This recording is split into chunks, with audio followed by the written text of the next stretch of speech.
Bismillahirrahmanirrahim. Alhamdulillah nahmaduhu wa nasta'inuhu wa nastaghfiruh. Wa na'udzu billahi min shururi anfusina wa min sayyiati a'malina. Man yahdihillahu fala mudilla lahu wa man yudlil fala hadiya lahu.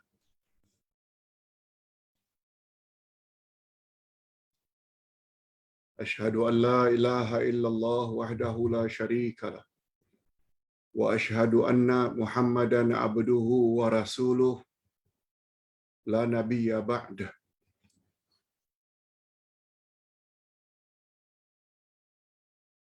Allahumma salli wa sallim ala nabiyyina Muhammad wa ala alihi wa sahbihi ajma'in, amma ba'd. Hadirin dan hadirat serta para pemirsa yang saya hormati, Assalamualaikum warahmatullahi wabarakatuh.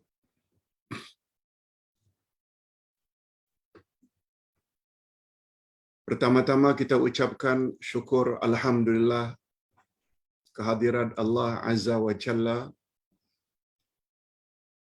yang telah memberi kita berbagai nikmat yang wajib kita syukuri, terutama nikmat iman dan nikmat Islam.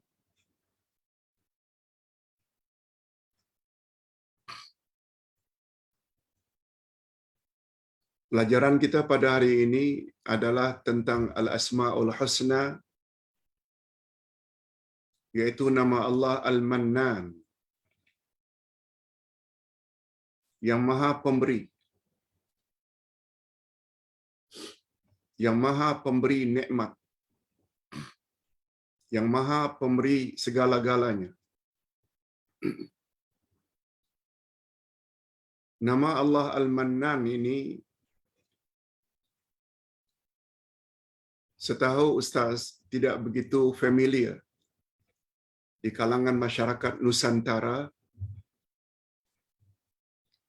sebagaimana familiarnya istilah Al-Qadir, As-Sami, Al-Hayyu, Al-Qayyum, Al-Alim, Al-Hakim. Tapi Al-Mannan tidak begitu familiar. Padahal Al-Mannan salah satu daripada nama-nama Allah. Nah, bila ditanya apa dalilnya Pak Ustaz? Sebab nama Allah tidak boleh direka-reka dengan akal semata, tapi mesti ada hujahnya. Kalau tidak dari Al-Quran, dari hadis Nabi yang sahih. Nah, dalam hal ini, pada suatu hari Nabi Muhammad sallallahu alaihi wasallam melihat seorang sahabat sedang melakukan salat. Kemudian sahabat tersebut lalu berdoa kepada Allah. Bunyi doa sahabat itu,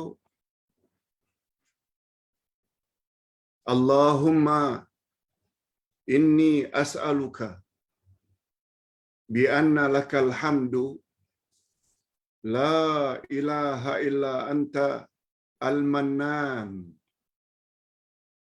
badi'us samawati wal ard ya dzal jalali wal ikram ya hayyu ya qayyum. Itu bunyi doa sahabat Nabi yang Nabi dengar.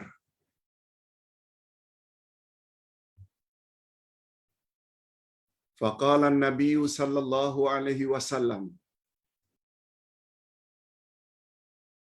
kata Nabi kepada para sahabat setelah melihat dan mendengar sahabat tadi membaca doa itu yang di dalamnya ada perkataan Al-Mannan. Apa kata Nabi? Atadruna bima da'a Allah? Da'allahu bismihil a'zam alladhi idza du'iya bihi ajaba wa idza su'ila bihi a'ta. Hadis riwayat Abu Dawud dan dinilai sahih. Artinya, lalu Nabi sallallahu alaihi wasallam berkata kepada para sahabat setelah beliau melihat dan mendengar doa sahabatnya tadi, yang bunyi doa itu, Allahumma inni as'aluka bi anna lakal hamdu la ilaha illa anta al-mannan badi'us samawati wal ard ya dzal jalali wal ikram ya hayyu ya qayyum. Yang artinya, Allahumma ya Allah, inni as'aluka, sesungguhnya aku memohon kepadamu, bi anna lakal hamdu, bahwa sesungguhnya kepunyaanmu lah segala puji-pujian. La ilaha illa anta, tiada Tuhan yang berhak disembah melainkan Engkau. Al-Mannan, yang maha pemberi. Itu makna Al-Mannan. Jadi dia panggil Allah itu dengan Al-Mannan, Allah yang maha pemberi. Badi'us samawati wal ard, pencipta langit dan bumi.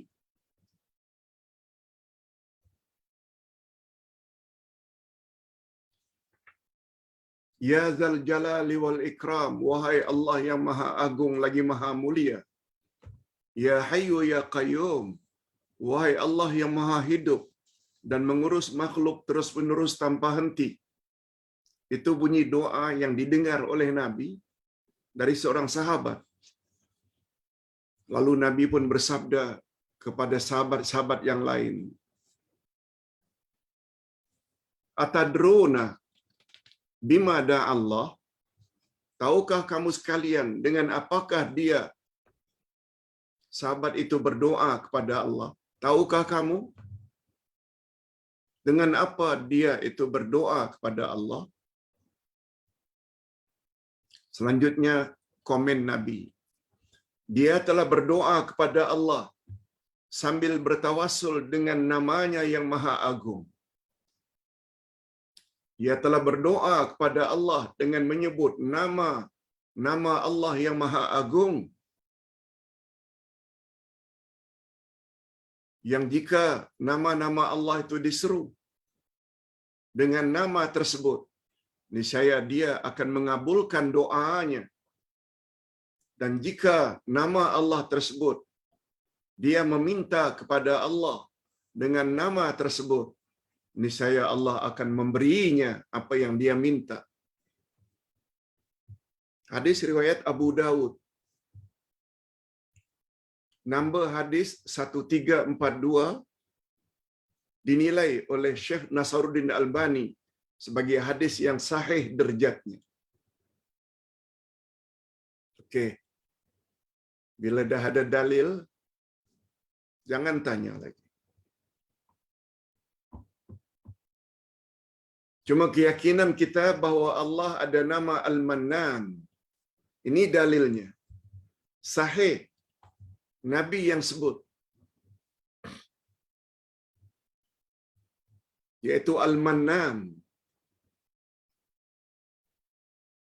Selanjutnya, masih belum sempurna lagi sekedar tahu. Masih belum sempurna lagi walaupun diucap. Andai kata yang mengucapnya, yang menyebut nama Allah Al-Mannan, tak tahu dan tak faham maknanya. Di situ sebabnya kita perlu mengetahui makna Al-Mannan.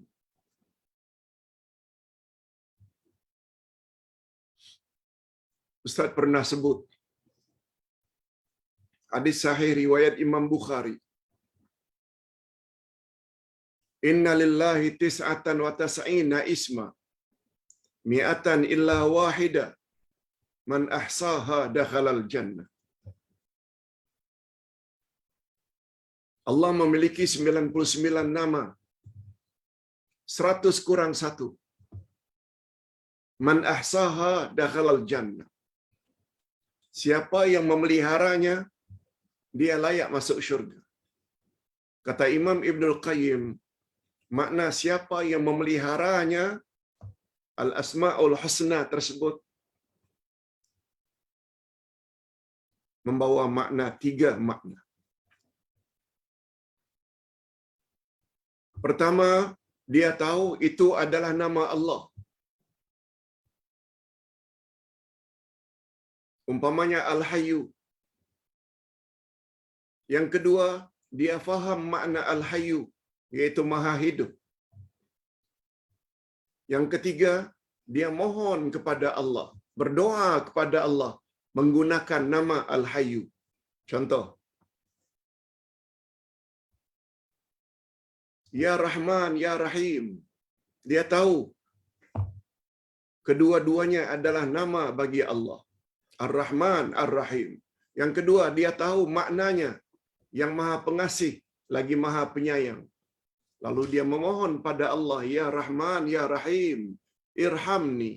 Ya Allah yang Maha Pengasih lagi Maha Penyayang, kasihi dan sayangilah daku. Nah, sekarang walaupun kita sudah tahu Al-Mannan, satu di antara nama Allah, masih belum sempurna. Kalau kita sendiri tidak faham apa makna Al-Mannan. Malah ada manusia yang dipanggil dengan Abdul Mannan. Boleh?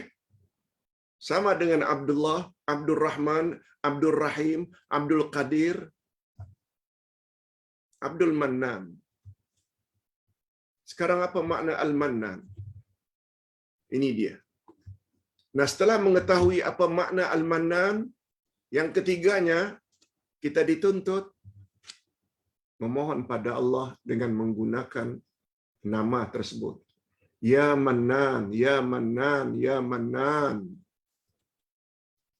Berilah aku kesihatan, berilah aku rezeki, berilah aku anak, berilah aku jodoh, berilah aku cucu. Sebab Al-Mannan maknanya yang Maha Pemberi. Jadi pertama, kita tahu itu nama Allah berdasarkan dalil. Yang kedua, kita mesti faham apa makna nama Allah tersebut. Dan yang ketiga, kita panggil Allah. Berdoa pada Allah dengan menyebut nama tersebut. Sebagaimana disebut oleh sahabat Nabi tadi. Allahumma inni as'aluka bi anna lakal hamdu la ilaha illa anta al-mannan badi'as samawati wal ard ya dzal jalali wal ikram ya hayyu ya qayyum. Mintalah apa yang kita nak minta walaupun dalam bahasa kita. Yang Nabi berjanji bila kita minta sesuatu dengan menyebut nama-nama tersebut, Allah akan kabulkan apa yang kita minta. Allah akan beri apa yang kita hajatkan. Itu namanya kita beramal dengan ilmu.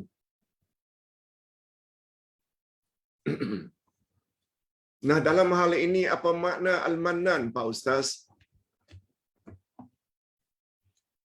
Menurut bahasa Al-Mannu maknanya Al-Ata'. Al-Ata' maknanya pemberian.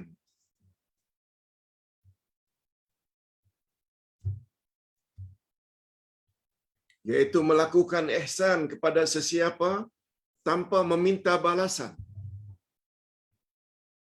Kita bagi berbuat baik kepada seseorang yang berhajat tanpa meminta apa-apa balasan. Itu makna asal Al-Man. Perkataan ini membawa dua makna. Perkataan ini membawa dua makna. Yang pertama dilakukan dengan perbuatan, yang kedua dilakukan dengan ucapan. Apa contoh Pak Ustaz? Ayat Quran ke hadis Nabi? Yang Al-Mannan itu yang diambil dari perkataan Al-Man yang dilakukan dengan perbuatan. Contoh, si fulan memberi nikmat yang besar kepada orang lain. Allah memberi nikmat yang besar dan banyak kepada orang lain. Allah sebut dalam Al-Quran sebagai contoh Ali Imran ayat 164. A'udzubillahi minasyaitonirrajim. Laqad mannallahu 'alal mu'minin. Sesungguhnya Allah telah memberi kurnia kepada orang-orang yang beriman. Allah beri kita iman. Allah beri kita Islam. Allah beri kita kesihatan. Allah beri kita isteri atau suami. Allah beri kita anak cucu. Allah beri kita rumah. Allah beri kita kereta.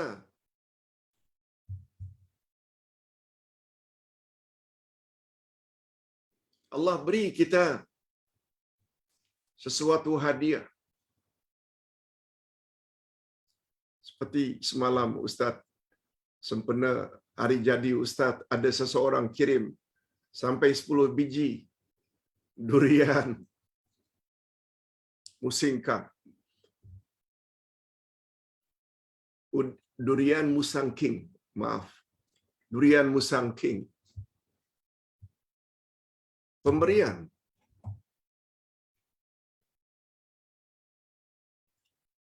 Itu dengan perbuatan. Memberi kepada seseorang tanpa diminta balasan. Sebagaimana Allah Subhanahu wa taala beri kita berbagai nikmat. Cuma melalui tangan seseorang. Nikmat seperti ini Allah telah memberi sesuatu kepada orang-orang yang beriman.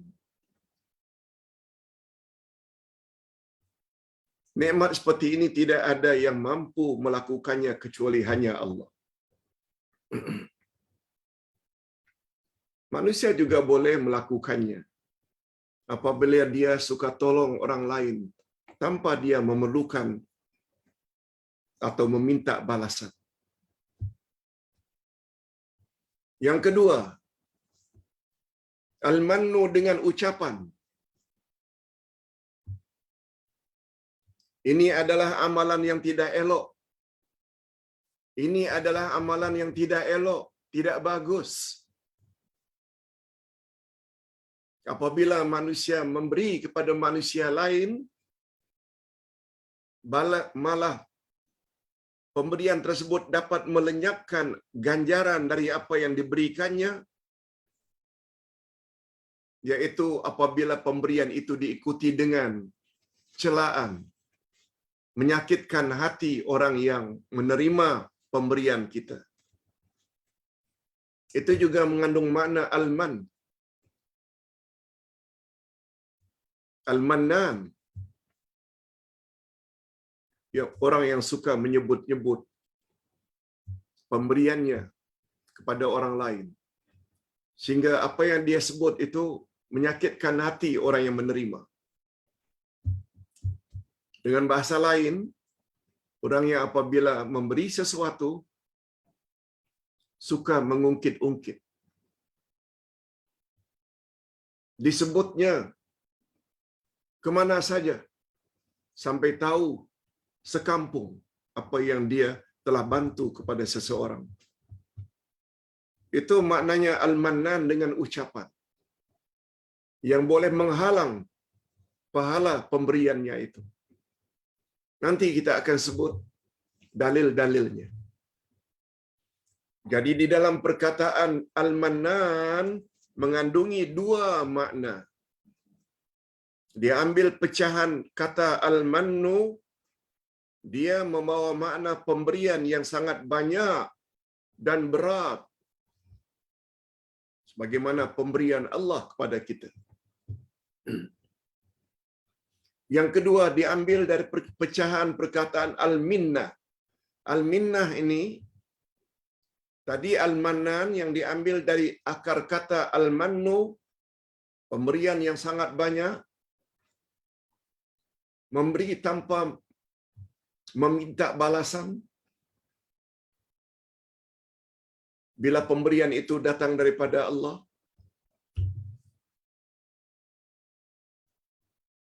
Yang kedua Al-Mannan, pecahan daripada Al-Minnah, yaitu manusia memberi sesuatu kepada orang lain, lalu disebut-sebut atau diungkit-ungkitnya sambil membanggakan diri.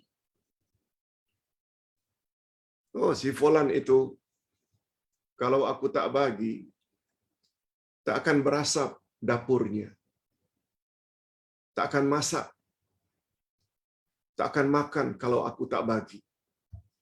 Hati-hati.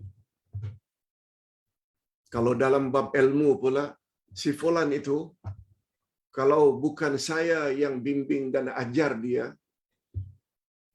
dia tak akan faham. Oh, hati-hati perkataan itu. Hati-hati perkataan itu.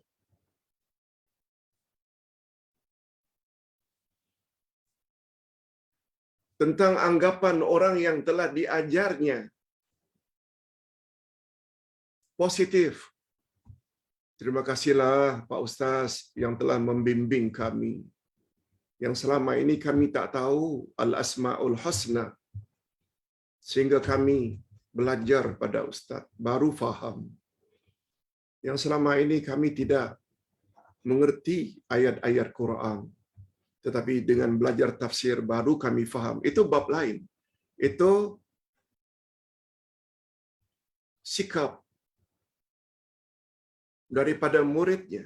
Bukan dia minta dipuji, bukan. Itu tak mengapa.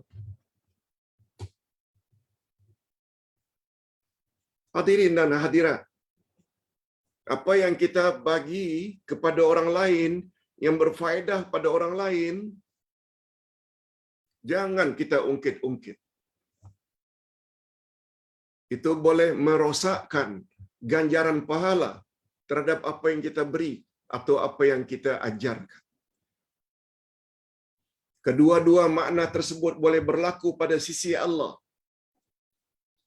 dan sahih atau betul dalam penggunaannya. Tetapi kedua-dua makna tersebut juga boleh berlaku pada manusia. Kalau Allah memberi sesuatu tanpa memerlukan balasan, juga ada manusia yang bagi sesuatu tanpa meminta balasan dari orang yang dia bagi. Dia harap hanya pemberian daripada Allah. Pahala dari Allah. Ada.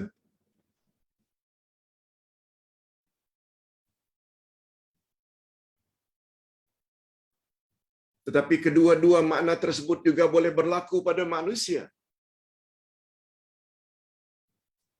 Tetapi menjadi sifat terpuji jika gemar memberi pertolongan kepada orang lain tanpa mengharap balasan.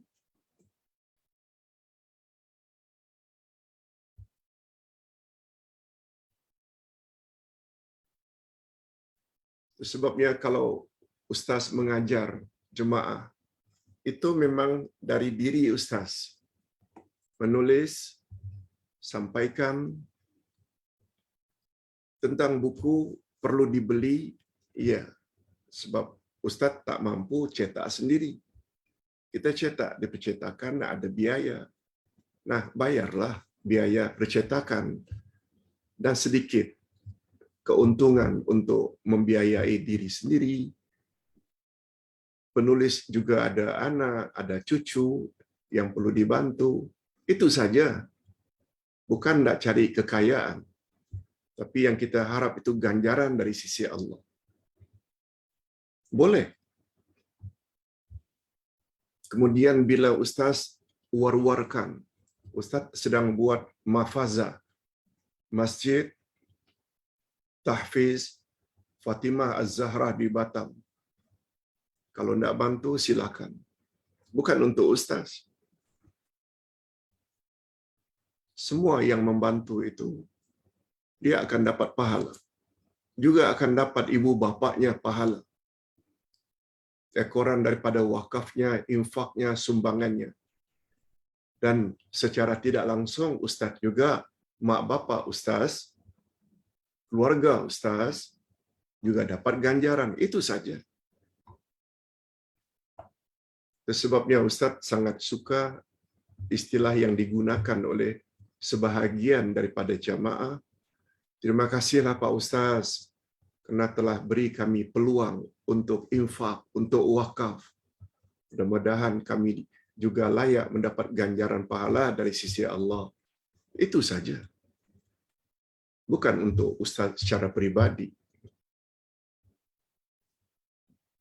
Jadi bila kita memahami makna Al-Mannan, banyak dia punya implikasi, impaknya kepada diri seseorang. Nanti kita akan jelaskan pada penghujung ceramah tentang kesan-kesan positif bila kita percaya dengan nama Allah Al-Mannan. Dan cantiknya, Ustaz selalu ulang-ulang, kita belajar ini bukan hanya dengar, tapi kita berkitab. Ada rujukannya. Supaya kita ulang lagi. Malah bukan hanya online. Malah kita ada tim, masukkan dalam grup YouTube yang kita boleh ulang lagi sampai kita faham. Semua ini kita tidak minta balasan daripada jemaah. Cuma kalau ingin bantu kelancaran dakwah, silakan. Sebabnya kita adakan apa yang kita namakan dengan dana dakwah.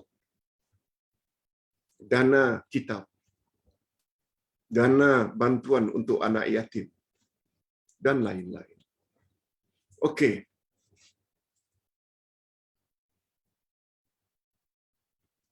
Jika ia gemar memberi pertolongan kepada orang lain tanpa mengharap balasan, sebaliknya ia menjadi sifat tercela.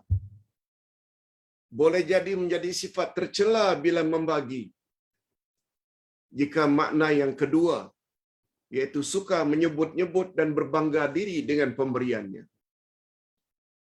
Hati-hati. Sedikit saja tersalah, dia boleh membawa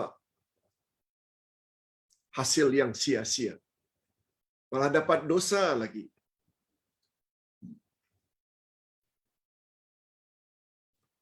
Adapun nama Allah Al-Mannan, ini dia. Kalau tadi dari sudut bahasa, ini dari sudut istilah agama. Bila dikaitkan nama Allah Al-Mannan kepada Allah Subhanahu wa ta'ala, dia akan membawa makna ini.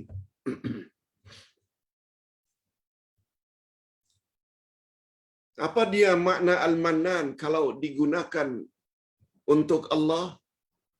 Ini Ustaz tulis dalam bahasa Arabnya. Al-Mannanu azimul hibat. Iaitu pemberian.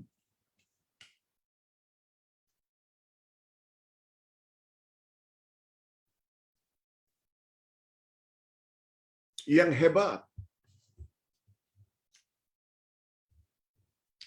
Hebat bahasa Melayu itu adalah bahasa Arab.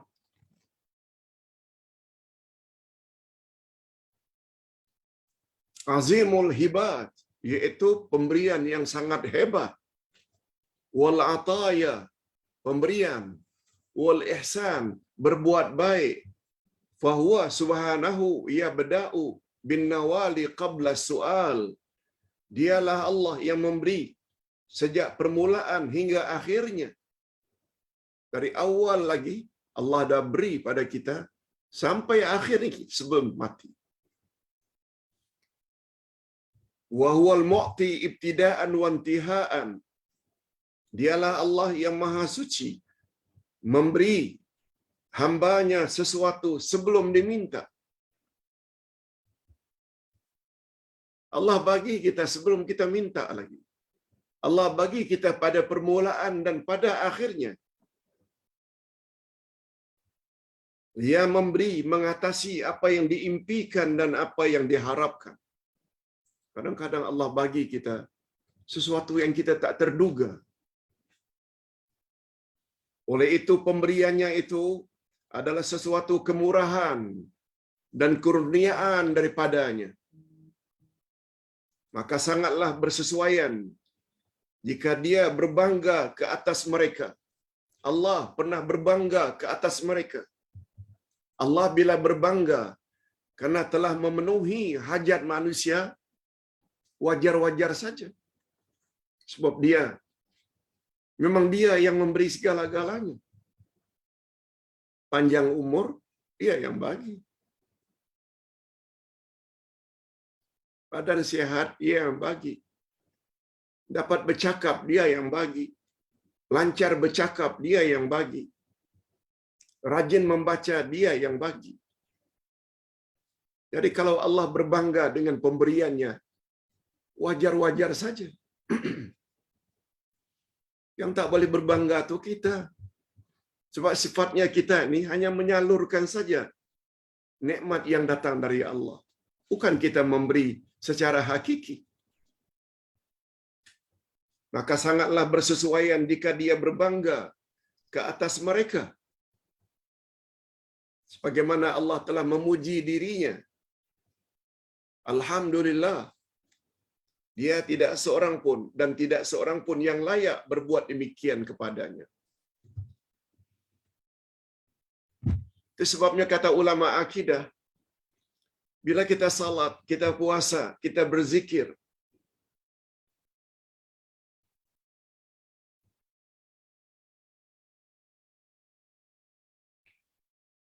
ganjaran pahala daripada Allah, dia sebenarnya bukan balasan. Tetapi lebih tepat, ihsan daripada Allah. Kita salat, kita puasa, kita tutup aurat, kita sedekah, kita zikir, kita membaca Al-Quran. Dengan kata lain, bukan kewajiban Allah untuk membalas. Lebih tepat dalam ilmu akidah, itu adalah ihsan daripada Allah. Semata-mata kebaikan daripada Allah. Betul kita beramal, kadang-kadang amal kita banyak kekurangan. Kita salat, tapi tak khusyuk. Ada hak bagi Allah untuk tolak salat kita. Kita berpuasa, yang sepatutnya menahan bukan hanya makan, minum, jima, merokok, tapi juga tahan lidah dari mengumpat, tahan mata dari melihat yang haram, tahan telinga dari mendengar yang haram, tahan kaki pergi ke tempat yang tak senonoh. Tapi ternyata kita puasa hanya dari makan, minum, jima. Kadang-kadang kita mengumpat, kadang-kadang kita melihat yang haram, kadang-kadang kita mendengar perkara-perkara yang tak elok. Sebenarnya ada hak bagi Allah untuk tolak sia-sia puasa kita, tapi tidak. Berkat ihsan Allah, Al-Mannan, dia bagi juga pahala. Ini sesuai dengan sabda Nabi. Apa kata Nabi dalam hadis sahih? Tidaklah sekali-kali amalmu yang memasukkan kamu ke dalam syurga. Dengar baik-baik.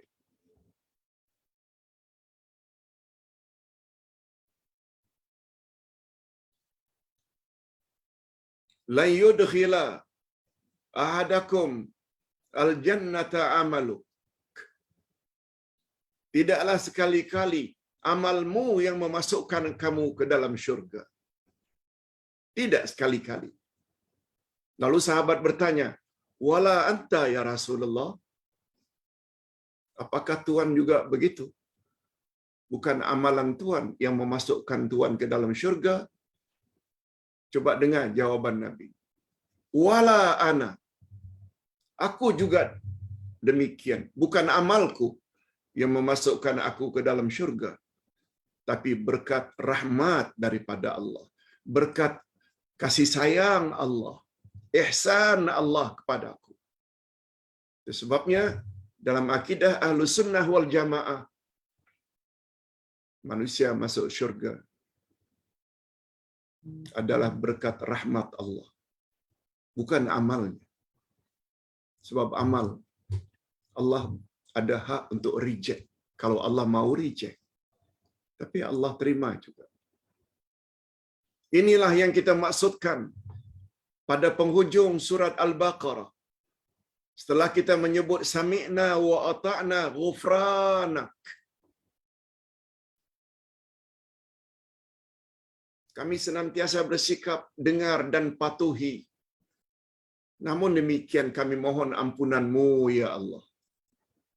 Sebab dalam melaksanakan perintah-Mu terkadang-kadang di sana sini ada kekurangan. Mohon ya Allah Engkau terima jugalah. Terhadap larangan-Mu sami'na wa ata'na, kami jauhi ya Allah. Tapi karena kami ada nafsu, kami juga terdedah dengan godaan syaitan.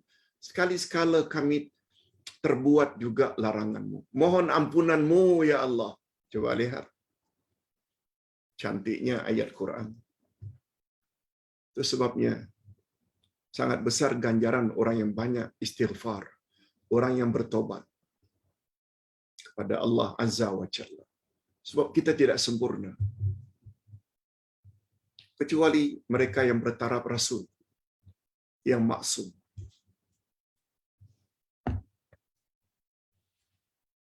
Hadirin dan hadirat rahimakumullah.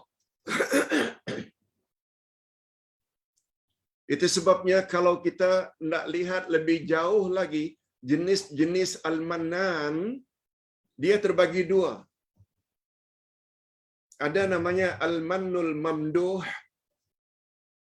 dan ada satu lagi Al-Mannul Mazmum. Ada Al-Mannu, pemberian yang terpuji. Ada satu lagi pemberian yang tercela. Kalau kita dah memahami penjelasan terdahulu, mudah kita memahami. Izinkan Ustaz menyebut secara ringkas, bila kita bagi dengan ikhlas kepada siapapun, tanpa meminta balasan dari orang berkenaan, kecuali minta balasan dari Allah saja di akhirat nanti. Itu namanya Al-Mamnul Mamduh. Permintaan maaf, pemberian yang terpuji. Tapi apabila kita memberi sesuatu kepada seseorang, lalu diungkit-ungkit, heboh, satu taman, satu kampung, satu karya, kita beritahu, kalau tidak aku bantu, dia tak akan makan. Itu termasuk ke dalam Al-Mamnul Mazmum, tercela. Ingin contoh?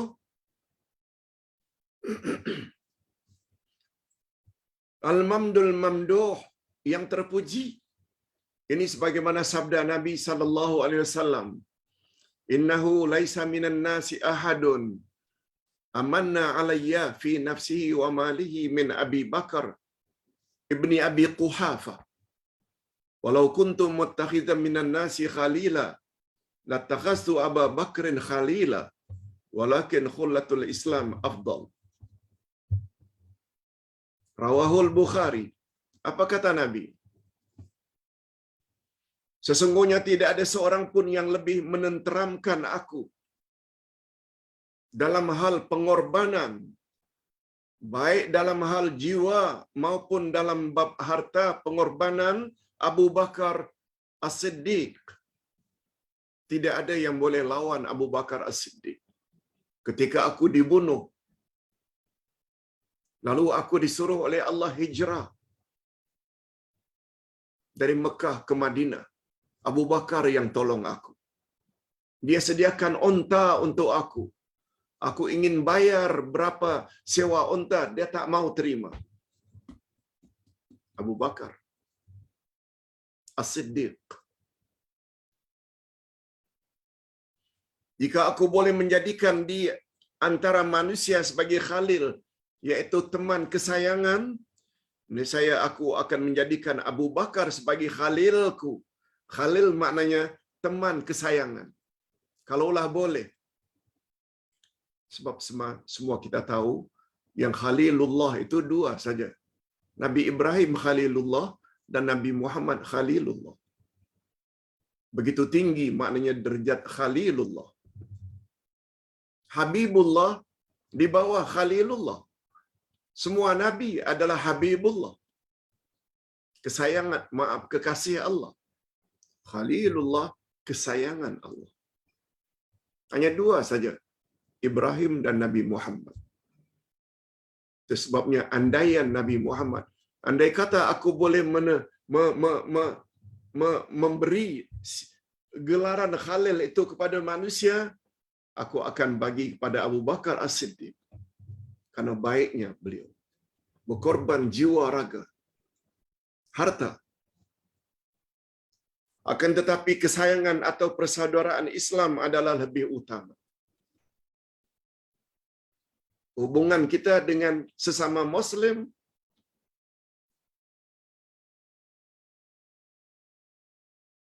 itu adalah lebih utama.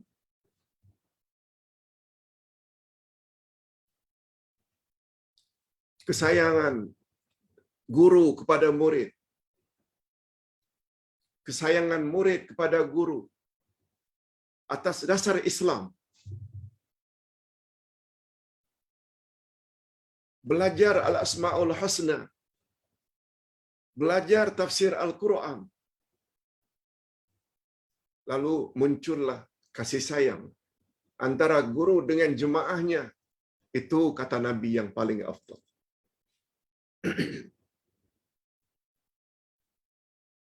Itu sebabnya sesekali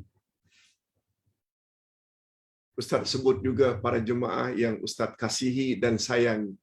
Macam itu. Itu maknanya khalil dalam Islam. Terima kasih pada jemaah yang kadang-kadang tertulis juga di dalam WhatsApp untuk budaya yang kami sayangi.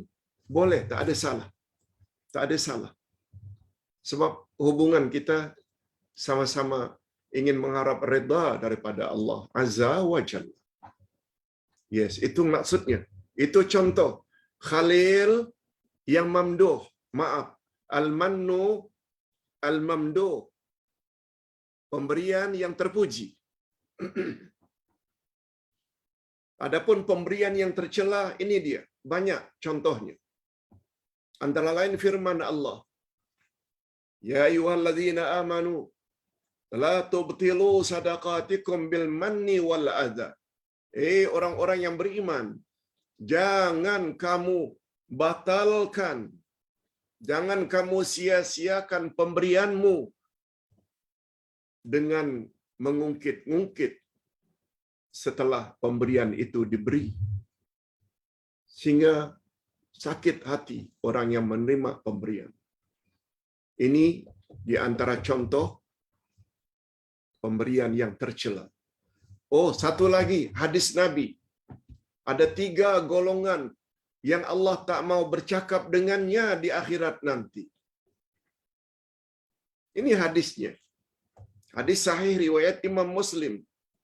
Ustaz bacakan saja terjemahannya.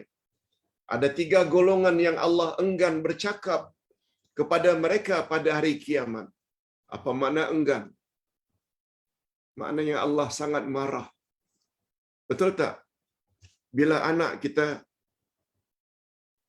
sangat nakal, mak bapak bersikap kadang-kadang tak mau bercakap dengan dia. Apa sebab? Karena terlalu marah. Macam begitulah kiasannya. Allah tak mau bercakap terhadap 3 golongan pada hari kiamat nanti. Maknanya Allah sangat marah. Yaitu orang yang labuh kainnya, seluarnya, jubahnya. Maknanya lelaki.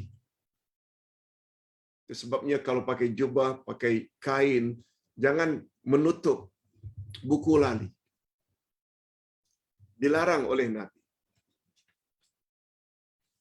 Yang kedua, orang yang menyebut-nyebut pemberiannya. Ini dia, Al-Mannan. Al-Mannu, Al-Mazmum, yang tercela. Dan orang yang menjual barangannya sambil bersumpah dusta. Dia penjual. Beras itu tak baik, gula itu tak baik. Durian itu tak baik. Lalu dia bersumpah, demi Allah, bagus buah ini, bagus, bagus. Sampai bersumpah. Orang ini sangat dibenci oleh Allah. Hadis riwayat Imam Muslim. Kita teruskan dengan kehebatan Al-Mannan. Di mana hebatnya nama Allah Al-Mannan?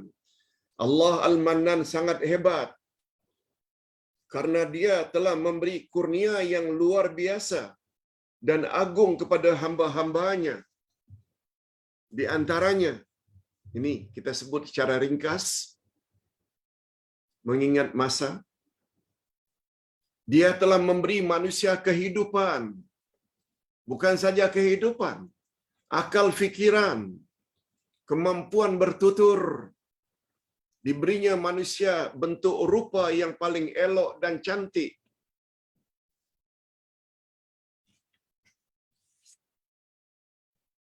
Sempurna. Ada budaya, ada kreatif. Daya cipta, ada inisiatif. Ini pemberian daripada Allah.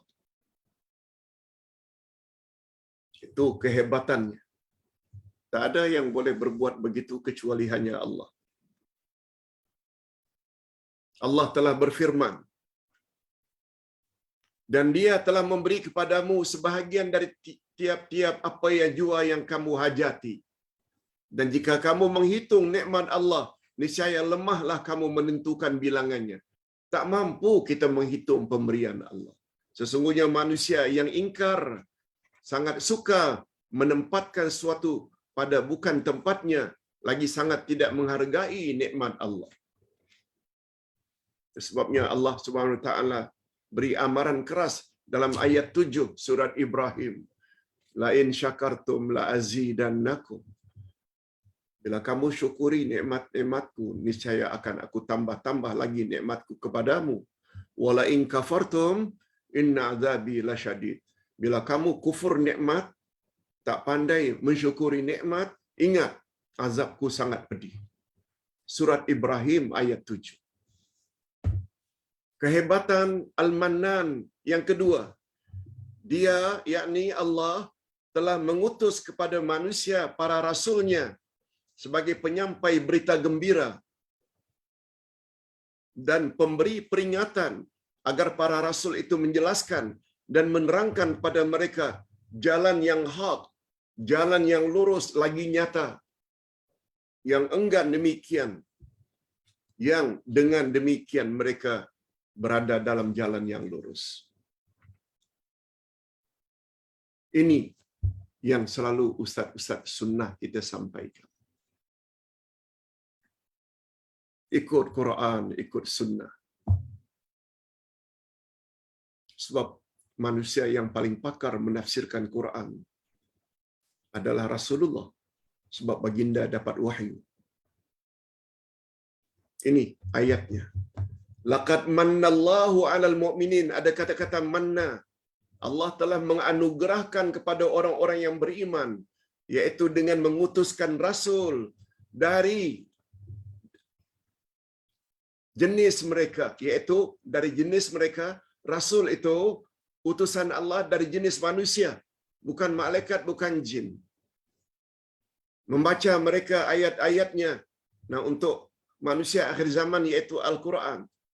Wa yuzakkihim, dan Rasul itu membersihkan mereka menganjurkan mereka agar tobat, agar istighfar, semuanya itu, agar salat, akan puasa, semuanya itu peranannya adalah untuk membersihkan diri manusia.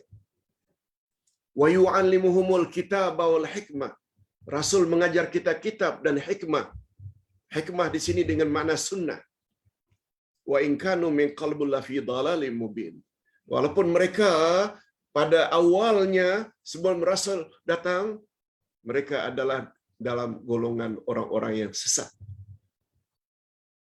Walaupun ayat ini turun sempena sikap musyrikin Mekah yang sesat menyembah berhala, begitu datang Nabi Muhammad, muncullah manusia seperti Abu Bakar, Umar, Utsman, Ali, jadi orang yang bersih, jadi orang yang mendapat nikmat karena dibimbing oleh Allah, oleh Rasulullah dengan Al-Quran dan Sunnahnya. Dalam ilmu tafsir, kaidah ilmu tafsir, al-ibrah bi umumil alfaz la bi khususil asbab. Segala pengajaran dalam Al-Quran seumum lafaznya, ia bukan khas untuk orang yang karenanya ayat ini diturunkan. Maknanya, untuk kita umat akhir zaman juga berlaku ayat ini. Kalau ingin selamat, ikut Quran dan ikut sunnah. Cuma apa yang kita sayangi? Apa yang kita sayangi? Orang yang justru ikut Quran dan sunnah Nabi telah dilabel dan digelar dengan gelar-gelar yang menakutkan. Ajaran songsang, ajaran sesat, ajaran ini, ajaran itu. Padahal kita ikut Quran dan sunnah. Begitulah kesannya apabila hati itu sudah tertutup. Kalau hati sudah tertutup, hati itu mati daripada kebenaran, segala-galanya jadi terbalik. Yang syirik dikatakan tauhid, yang tauhid dikatakan syirik, yang ikut sunnah dikatakan bid'ah, yang bid'ah dikatakan sunnah. Yang hidayah, petunjuk dikatakan dhalalah, sesat, yang sesat dikatakan hidayah. Begitu impaknya, implikasinya, akibatnya bila hati sudah tertutup.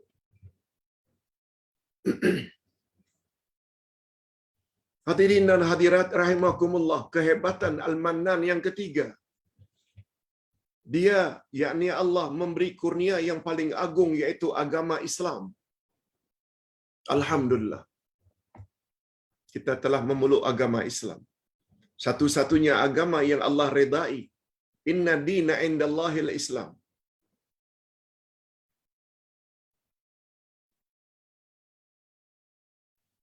Allah Subhanahu wa taala menceritakan para sahabat berterima kasih kepada Rasulullah sallallahu alaihi wasallam karena mereka telah Islam. Lalu Allah Subhanahu wa taala larang.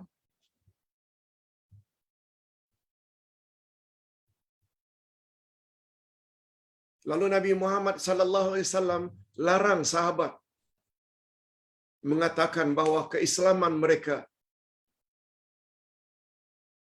adalah karena beliau. Tetapi keislaman mereka itu sebenarnya anugerah ilahi. Allah yang buka hati mereka. Bukan Nabi Muhammad. Semua kita tahu uncle Nabi, 2 orang tak memeluk Islam. Nabi bukan main lagi mengharapkan Abu Lahab dan Abu Talib memeluk Islam. Tapi tidak Islam. Ini makna ayat. Yamunnuna alaika an aslamu. Mereka merasa telah memberi nikmat kepadamu dengan keislaman mereka. Mereka yang telah dibimbing oleh Rasul, lalu menerima ajaran Islam, lalu memuji Rasul, bahwa mereka telah memberi nikmat kepada Rasul menyanjung Rasul, memuji Rasul, memang itu disuruh. Memuji karena mereka telah menjadi Muslim yang baik. Coba dengar apa kata Allah. Qul la tamunnu alayya islamakum. Katakan hai Muhammad kepada mereka yang cakap begitu. Jangan kamu merasa telah memberi nikmat kepadaku dengan keislamanmu. Jangan.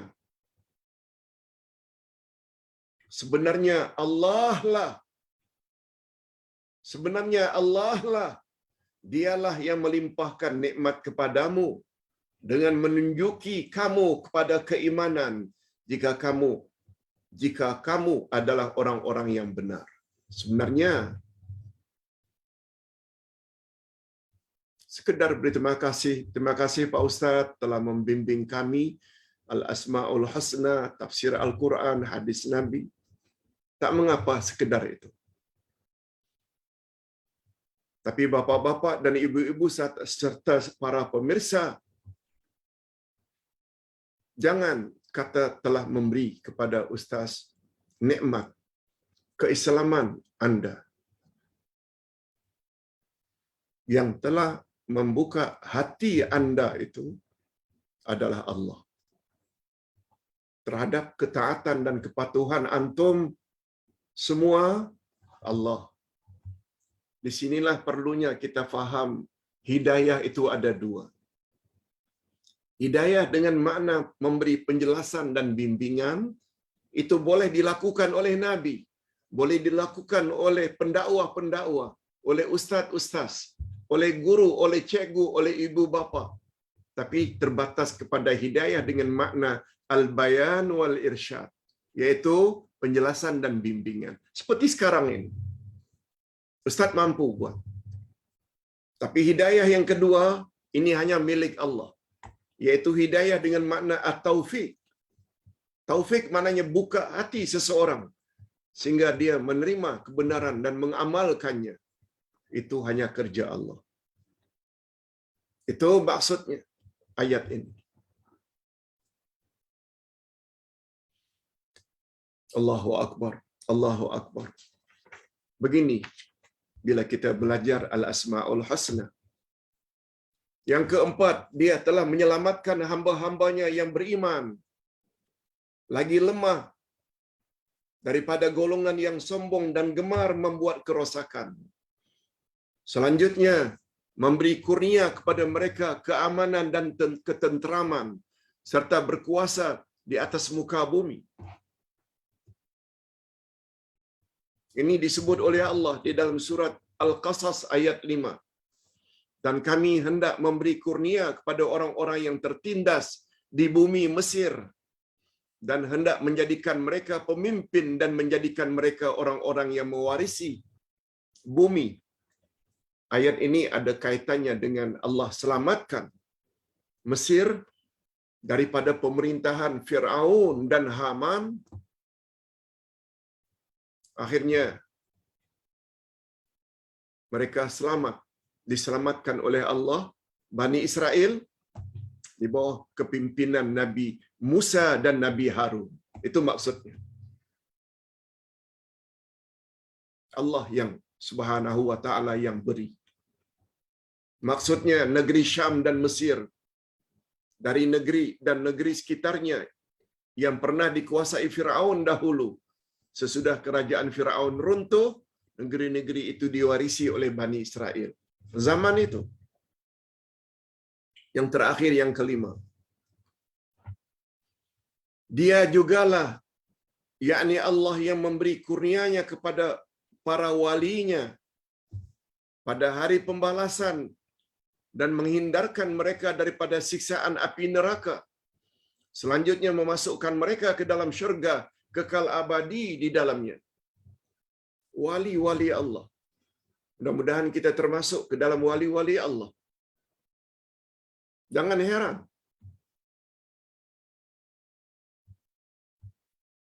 Jangan ada yang komen, alah, mustahil Ustaz kami jadi wali Allah. Itu komen orang yang tak faham. Setiap manusia mesti punya impian, hajat untuk menjadi wali Allah. Sebab wali Allah layak masuk syurga. Syarat wali Allah dua saja. Iman dan taqwa. Lihat ayat 62 dari surat Yunus. Wali-wali Allah itu adalah orang-orang yang beriman lagi bertakwa. Iman maknanya betulkan akidah. Macam kita belajar Al-Asma'ul Husna, kita belajar akidah, kita belajar tafsir, itu membentuk jiwa kita, batin kita agar beriman kepada 6 perkara. Iman pada Allah, iman pada malaikat, iman pada kitab, iman pada rasul, iman pada hari akhirat, iman pada takdir, itu iman. Takwa pula, buat apa yang Allah suruh, jauhi apa yang Allah larang. Tak kira apa bangsanya, apa sukunya, Melayu ke, Jawa ke, Aceh ke, Cina ke, India ke, tak kira. Asal ada iman, ada takwa. Dia laki-laki ke, dia perempuan. Dia PM ke, presiden, dia buruh kasar, nelayan, penoreh getah. Syaratnya itu saja. Iman dan takwa. Lihat ayat 62 dari surat Yunus. Di situ beruntungnya kita belajar tafsir. Segala yang ada dalam Quran pasti benar dan tak boleh diragukan.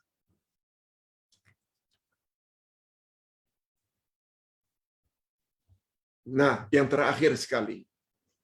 Kesan iman kepada nama Allah Al-Mannan. Apa dia kesan positif? Ada 3. Jadi terakhir kita akan sebut bapak-bapak dan ibu-ibu setelah 1 jam 5 minit atau 1 jam mendapat penjelasan tentang makna Al-Mannan. Ada kesan tak pengetahuan tersebut pada diri setiap kita? Kalau ada kesan, alhamdulillah. Kalau tidak ada kesan, baca balik buku ini. Dengar balik YouTube ceramah ini. Apa dia kesan-kesannya? Tanda-tandanya yang terserlah pada diri seseorang yang sudah faham makna nama Allah Al-Mannan. Yang pertama, dia sungguh yakin bahwa hanya Allah yang Maha Esa yang mempunyai kurnia yang besar dan berat. Milik Allah. Kita kena yakin. Tiada siapa yang memiliki sifat tersebut. Walaupun ibu bapaknya, walaupun bosnya, tak ada yang boleh menandingi. Itu semua sifat Maha Pemberi hanya Allah sahaja. Allah telah mencipta dirinya dalam bentuk yang sempurna, lengkap. Hidung, mata, mulut, telinga, badan. Memberinya kehidupan, termasuk memanjangkan umurnya sampai 76 tahun.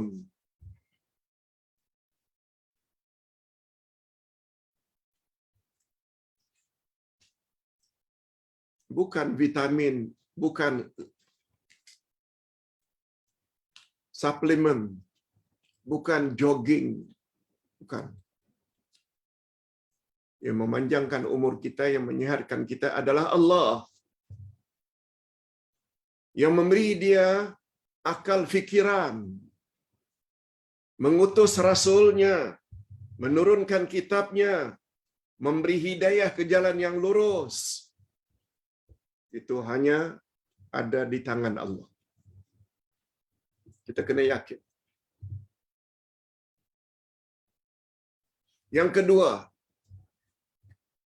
kesan dari iman kepada nama Allah Al-Mannan.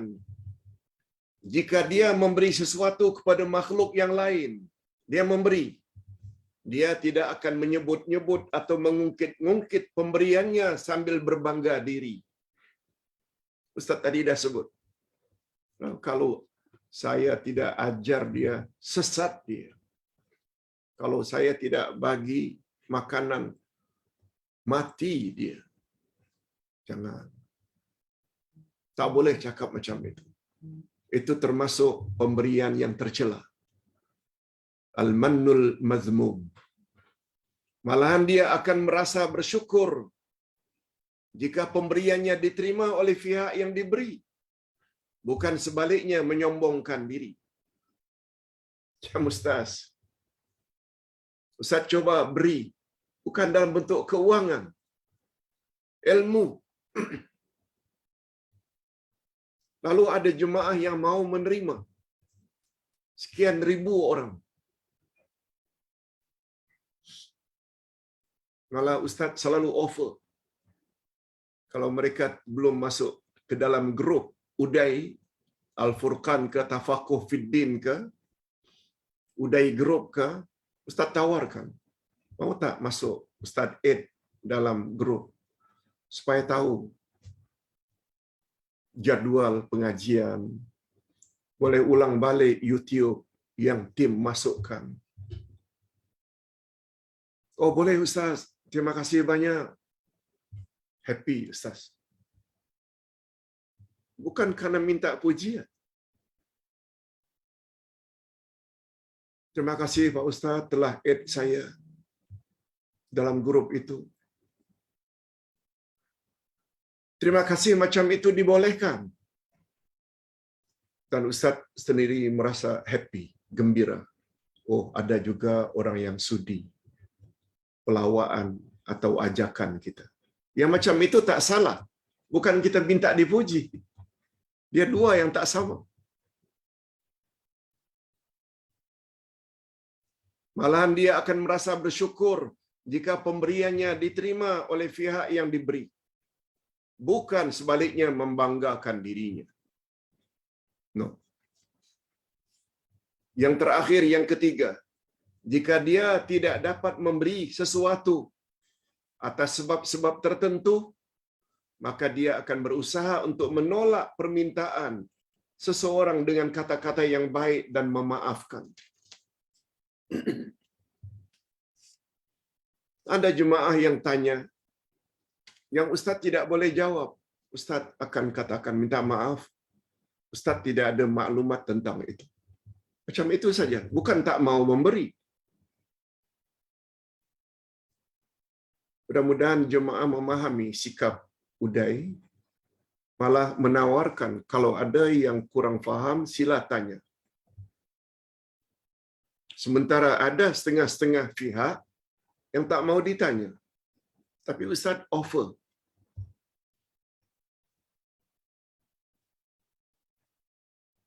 Bukan tak menyatakan tahu segala-galanya. Bila ternyata tak boleh jawab, terus terang saja. Minta maaf, Ustaz tak ada maklumat tentang itu. Yes. Karena kita faham makna Al-Mannan. Kita ingin tolong, tapi tak mampu. Sikap demikian adalah lebih baik daripada memberi sesuatu sambil mengungkit dan menyakitkan hati pihak yang berhajat. Allah Subhanahu wa taala berfirman dalam surat Al-Baqarah ayat 263. Qaulun ma'rufun wa maghfiratun khairum min sadaqatin yatba'uha adza wallahu ghaniyyun halim. Perkataan yang baik dan pemberian maaf lebih baik dari sedekah yang diiringi dengan sesuatu yang menyakitkan perasaan si penerima.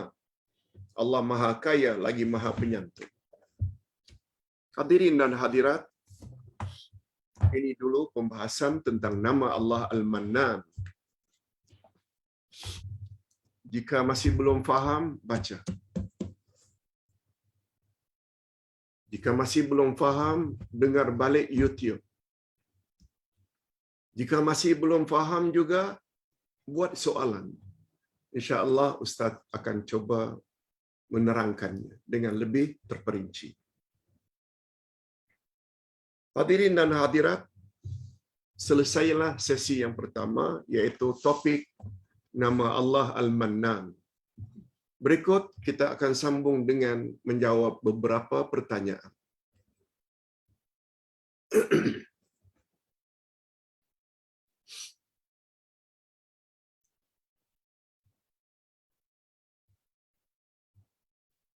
Pertanyaan yang pertama, Pak Ustaz,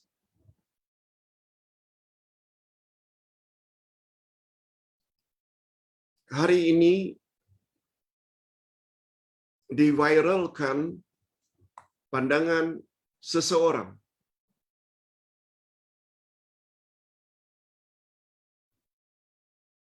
kepada Ustaz, dikirim audio, bukan video, audio, iaitu ucapan Ustaz berkenaan, iaitu tentang kita ini berdoa pada hari Arafah. Perlu tak kita sesuaikan dengan timing di negara kita? Kalau di Arafah tersebut, orang yang sedang ukuf bermula jam 12,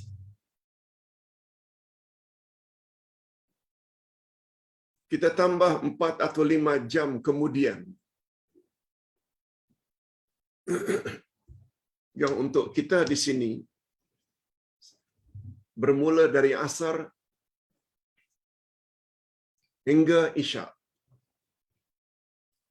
Dan dikatakan itulah masa yang sangat mustajab bila kita berdoa.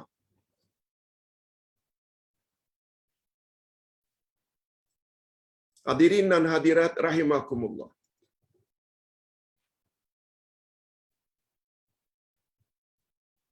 Doa termasuk ibadat. Sebab Nabi sallallahu alaihi wasallam bersabda, "Ad-du'a'u huwal ibadah." Doa itu adalah ibadat. Syarat ibadat agar diterima oleh Allah ada 2. Pertama, ikhlas, niat lillahi ta'ala. Yang kedua, mutaba'atur rasul. Kita hendaklah beribadat ikut ketetapan Rasulullah sallallahu alaihi wasallam.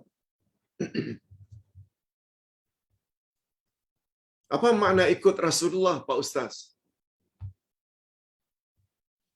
Ikut Rasulullah ada 6 cabang. Ada yang namanya jenis. Korban tak boleh sembarang binatang. Jenisnya adalah kalau tidak kambing, onta, lembu. Tak boleh kijang, tak boleh arnab, tak boleh rusa. Itu jenis. Ada yang berkaitan dengan sebab. Apa sebab kita salat ketika masuk masjid sebelum duduk? Sebab kita ingin menghormati masjid. Itu namanya salat tahiyatul masjid. Ada sebabnya mengapa kita salat. Mengapa kita puasa Arafah? Karena pada tarikh tersebut 9 Zulhijjah hari Arafah. Sebab. Mengapa kita puasa hari Ashura? Sebab. Pada hari itu 10 Muharram. Sebab. Tentang bilangan. Nabi juga tetapkan bilangan. Siapa membaca Subhanallah 33, Alhamdulillah 33, Allahu Akbar 33, lalu ditutup dengan la ilaha illallah wahdahu la syarikalah hingga akhir, timingnya selesai salat fardu, itu masa, maka Allah ampun dosa-dosanya walau sebanyak buih di atas lautan. Nah, di situ ada dua mutaba'atul Rasul. Dari sudut bilangan 33, 33, 33, timing after salat fardu. Baru dapat ganjaran itu. Begitulah. Ada 6. Ini boleh dilihat di dalam buku Ustaz. 12 panduan ibadat. Okey. Pak Ustaz, doa yang sangat mustajab dan makbul itu pada hari Arafah untuk semua orang ke? Semua timing ke? Yang kita sesuaikan dengan timing Arab Saudi dengan timing Malaysia. Kalau sana jam 12, kalau kita di sini jam 4.30 atau jam 5. Atau sebenarnya yang datang dari Nabi, mustajab itu karena tempatnya. Ustaz, berdasarkan pembacaan Ustaz cenderung, mustajabnya doa Arafah itu karena tempatnya, bukan timingnya. Bukan harinya. Karena kita berada di bumi Arafah, berdoalah, mustajab doa kita. Bukan kita yang berada di Kuala Lumpur, bukan kita berada di Palembang, bukan kita berada di Kerawang, bukan kita berada di Sydney, bukan kita berada di Tokyo, lalu kita sesuaikan dengan timing. Bukan. Mustajabnya doa Arafah karena ketika itu kita sedang berada di Arafah. Oleh sebab itu, tahu kawan-kawan kita sedang wukuf di Arafah, kita WhatsApp, kita telefon, tolong doakan untuk saya supaya saya sihat, supaya lekas sembuh penyakit saya. Boleh, boleh. Mereka yang doa karena mereka sedang berada di bumi Arafah. Minta maaf kalau Ustaz tidak setuju dengan pandangan Ustaz tadi. Bukan timingnya. Adapun tentang hari Arafah, Ustaz selalu ulang-ulang. Ibadat dalam Islam ditentukan oleh timing setiap negeri masing-masing. Kembali kepada doa yang mustajab. Di Malaysia jam 3, jam 4 pagi. Itu timing di Malaysia. Barangkali jam 3 itu baru jam 11 atau jam 10 di Saudi Arabia. Itu bukan timing yang mustajab. Timing bagi orang Malaysia sepertiga akhir malam. Ini belum lagi kita bandingkan dengan orang yang berada di Toronto, Kanada. Pengalaman Ustaz ketika berada di Toronto. Beza waktu di Toronto, Kanada dengan Malaysia 12 jam. 12 jam.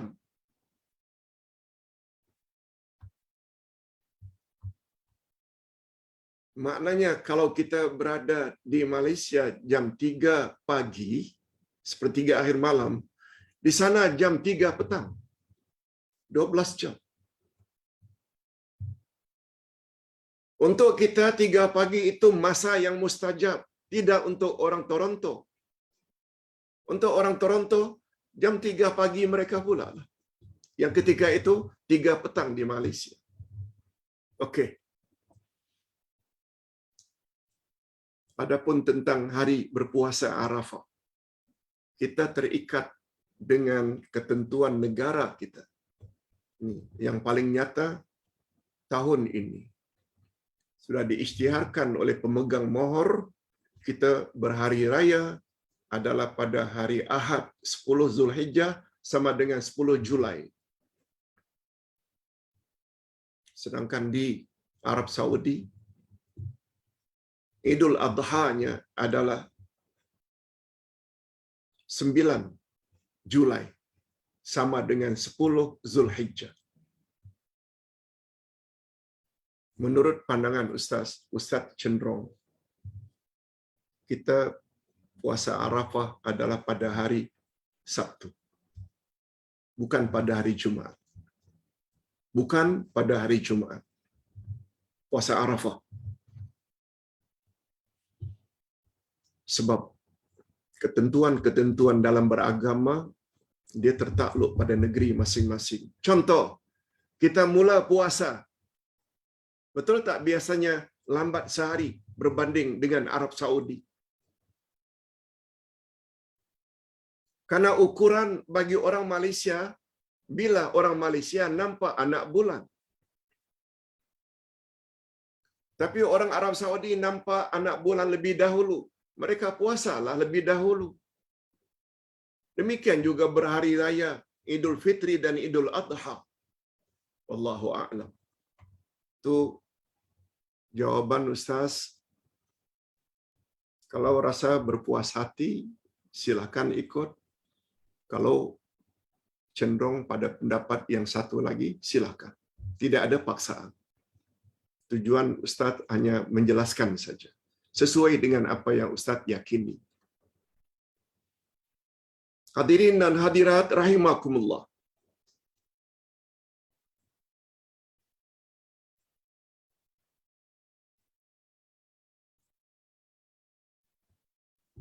Ada pertanyaan, Pak Ustaz, dari salah seorang jemaah. Sambut hari lahir ini Islami ke? Ikut Islam ke?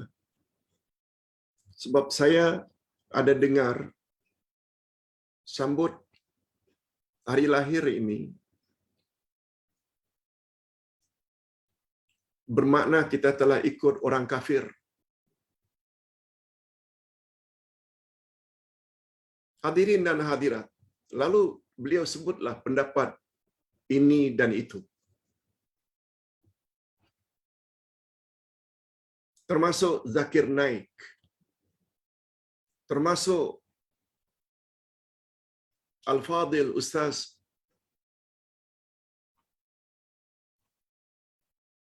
Ming.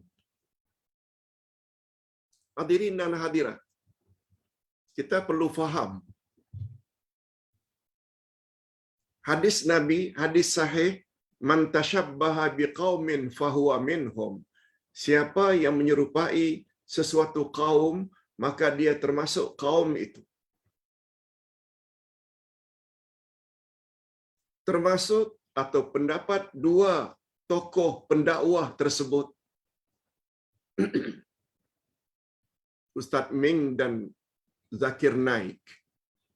Bila kita rayakan hari lahir itu macam dirayakan oleh orang-orang kafir, dengan lilinnya, dengan tiupnya, dengan pakaian tertentu, topinya, dengan baju tertentu, dengan nyanyian-nyanyian tertentu, exactly ikut macam itu yang tak boleh.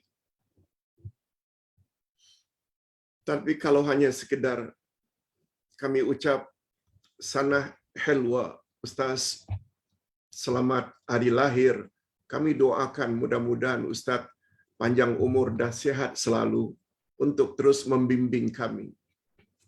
Di mana salahnya? Kita tak ada lilin pun. Kita tak ada kek pun. Kita tidak ada pakaian khas pun. Ditinjau dari sudut lain, panjang usia, betul tak termasuk nikmat? Lalu kita ucap Alhamdulillah. Lalu orang yang tahu pula beri ucap selamat. Kami doakan mudah-mudahan Ustaz panjang umur dan sihat selalu supaya boleh terus membimbing kami. Di mana salahnya?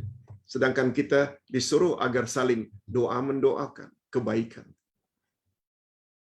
Ini kesalahfahaman ini kadang-kadang muncul.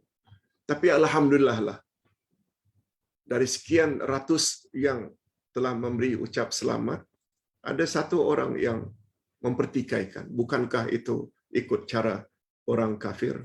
Ustaz kata, kita perlu tambah ilmu dari semasa ke semasa. Yang dimaksudkan menyerupai kafir itu dengan cara mereka. Cara kita tidak. Sebab perpanjangan usia termasuk nikmat. Tapi ingat ya, kata Nabi, baiknya manusia itu bukan bertambahan umur. Khairukum man tala umruhu, khairun nas man tala umruhu wa hasuna amalu. Sebaik-baik manusia adalah orang yang semakin lanjut usianya, semakin baik amalnya. Wa syarrun nas man tala umruhu wa sa'a amalu. Seburuk-buruk manusia ialah orang yang semakin panjang usianya, semakin buruk lakunya. Terdapat tak dalam masyarakat, makin tua makin jadi? Tak ingat akhirat, sibuk dengan hal-hal keduniaan saja, padahal makin tua. Sampai innalillah. Tak membuat persiapan bekal akhirat. Ada. Itu kata Nabi, seburuk-buruk manusia. Tapi sebaik-baik manusia, makin bertambah usia, semakin baik amal kita. Sebagaimana yang Ustaz selalu pesan. Tambah ilmu. Terutama sebelum kita meninggal dunia, sebab kita sangat mengharapkan akidah kita, iman, amal saleh kita diterima oleh Allah. Syarat amal diterima ada dua. Mesti ikhlas lillah, maknanya tauhid kita mesti mantap. Yang kedua, ikut cara Rasul, sebagaimana yang Ustaz telah jelaskan tadi. Mudah-mudahan penjelasan singkat ini ada manfaatnya. Minta maaf kalau Ustaz tidak dapat menjawab lebih banyak soalan. Kita tangguhkan ke hari-hari berikutnya, insya-Allah. Kita akhiri dengan doa. Alhamdulillahirabbil alamin. Wassalatu wassalamu ala asyrafil anbiya'i wal mursalin wa ala alihi wa sahbihi ajma'in. Allahumma inna nas'aluka bi anna lakal hamdu la ilaha illa anta al-mannan badi'as samawati wal ard ya dzal jalali wal ikram ya hayyu ya qayyum. Ya Allah, kami mohon kepadamu dengan nama-namamu yang maha mulia. Antara lain namamu Al-Mannan, Al-Hayyu, Al-Qayyum, Badi'us Samawati wal Ard, Ya Dzal Jalali wal Ikram. Engkau ampunkanlah segala dosa kami dan dosa kedua ibu bapa kami. Kau cucurilah rahmat kepada kami, juga kepada ibu bapa kami masing-masing, sebagaimana mereka telah didik kami sejak dari kecil. Ya Allah, Ya Mannan, berilah kami iman yang mantap. Berilah kami sifat ketakwaan, membuat apa saja yang Engkau suruh, menjauhi apa saja yang Engkau larang.